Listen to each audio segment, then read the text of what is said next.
Kita jumpa lagi sore hari ini.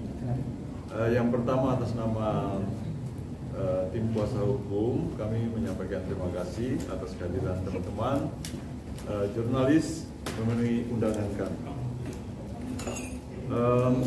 Tim kuasa hukum Saudara Faisal Haris di sebelah kanan saya dan istrinya di sebelah kiri saya sore hari ini akan menyampaikan beberapa hal. Yang pertama terkait dengan pemberitaan klien kami yang diduga terlibat dalam aliran kasus korupsi Kemensos tahun 2020. Itu sore hari ini kami akan melakukan klarifikasi terkait dengan pemberitaan itu. Walaupun pemberitaan ini sudah berlangsung lama, sejak November ya, Desember 2023 sampai tadi malam masih juga diberitakan. Selama ini kami akhirnya memutuskan untuk sore hari ini menyampaikan klarifikasi terkait dengan pemberitaan itu. Kami menegaskan bahwa yang pertama, benar klien kami diundang sebagai saksi dalam kasus tersebut. Sebagai saksi ya, diundang sebagai saksi. Justru klien kami ini bingung dan tidak mengenal semua tersangka yang sudah ditetapkan oleh penyidik KPK. Jadi beliau ini bingung sebagai saksi untuk tersangka dalam kasus apa, nggak jelas.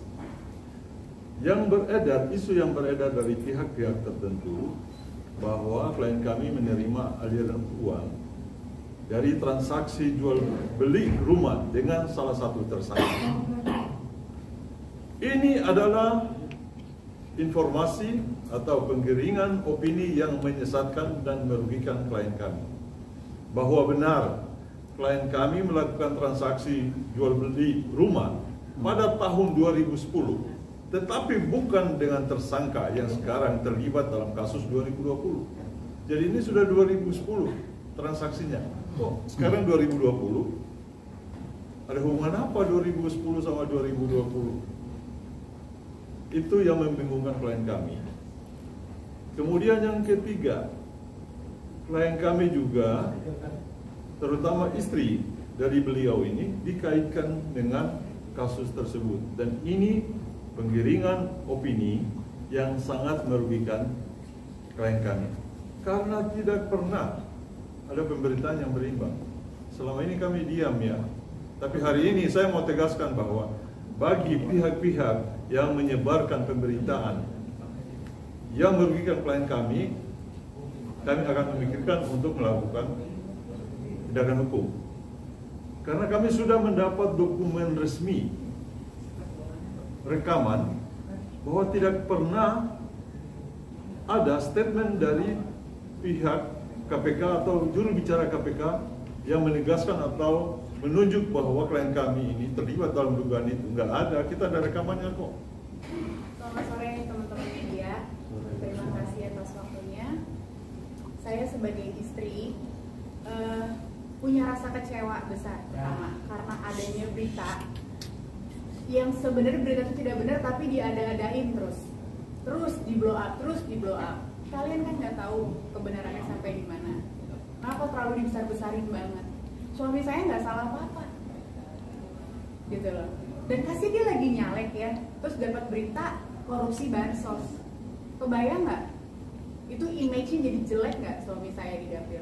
Di depan semua orang ya, nggak cuma di dapil. Apa kata masyarakat yang menilai? Begitu. Jadi saya minta tolong di sini, tolonglah gitu. Bijaklah saat membaca berita atau mendengar berita. Cari tahulah dulu kebenarannya sampai di mana. Jangan main bikin berita di blow up.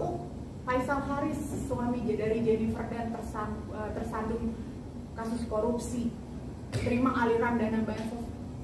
Kalau suami saya bersalah, sekarang suami saya nggak ada duduk di depan kalian. Ya, maaf saya agak menggebu karena sebagai seorang istri saya tahu betul sifat dan karakter dari suami saya. Punya kecewa, iyalah kecewa. Kok bisa ya suami saya kayak nggak salah apa-apa loh, nggak ada terkait apa-apa kok dituduh enggak gitu.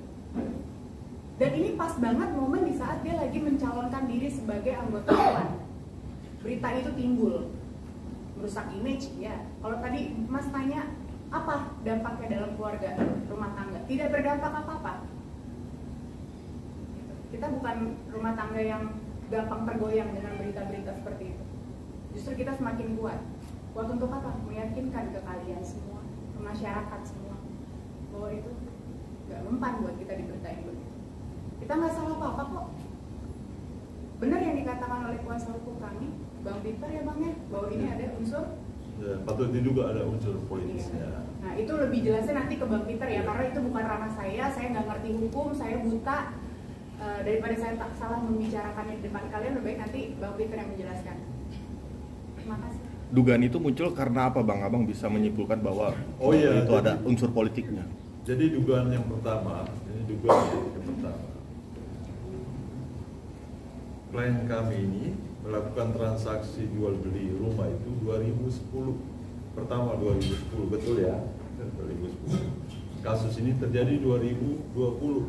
Terus hubungan 2010 dengan 2020 ini apa? Aliran uang dari mana?